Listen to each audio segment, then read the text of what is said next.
All right, so Logan's angry most of the time in this film.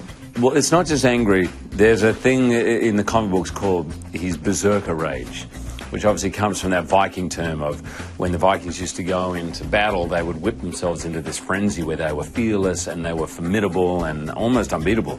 I love this quality because Wolverine on paper doesn't have the greatest sort of powers of any mutant, and yet he's always the most feared. He's always the most formidable, and it's the one person you don't want to piss off. What kind of monster are you?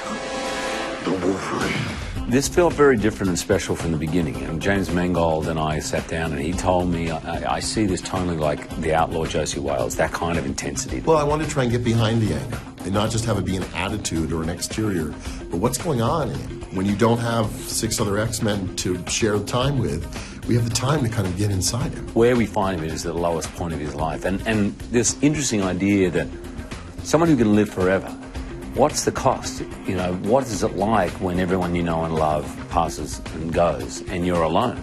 You're left with a lot of regret, a lot of pain, and the person closest to him and that means the most to him and that died in the most tragic way is Jean. You're here. Of course. Can you stay?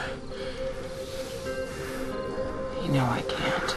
He's riddled by guilt and living, you know, having to deal in the way that a lot of people are, and having to reconcile in some way with their past in order to move on with their future. I'll never hurt you or anyone ever again. I made a vow. I came to Australia to film just for a week because I was filming something else in Canada at the time. And at 6 a.m. I arrive, I have to go straight to set, and Hugh Jackman standing there with his arms wide open, like giving me the biggest hug going, welcome back. So all of a sudden, you're just back because he makes it so easy. Logan! I didn't want another film where the action was about cities collapsing or stadiums collapsing or planets being destroyed. I thought some of the really great intensity of Wolverine lies in feeling like it's really him, and it's sweaty and it's bloody and it's hand to hand.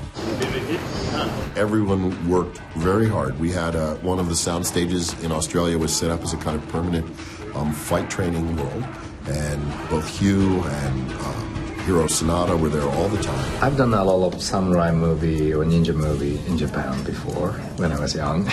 So for me, it was so natural thing. But for them, completely first time. He teach us a lot, and a stunt team trained us very well. And we became a little like tougher, no? Yeah. End of the film.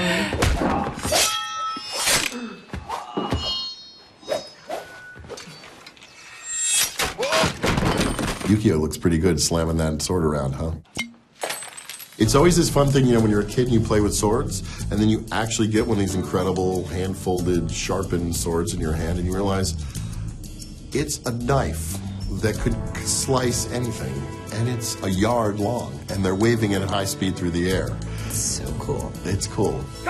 How do your workouts change and evolve for going back to it, or do they? Unfortunately, they just get harder as I get older. But I rang Dwayne Johnson, my mate, and I said, buddy, how do I do this? And he said, okay, here's the deal. You need 6 months. You can't do it in 3. 6 months, 6,000 calories a day, work out for 3 hours a day. So I said, okay, signed up and went for it. I would love to borrow your lats. Oh, really? Yeah, because I just can't for the pull-ups. Okay. I'm close, but just I want to borrow that so I can get up there. Anyway.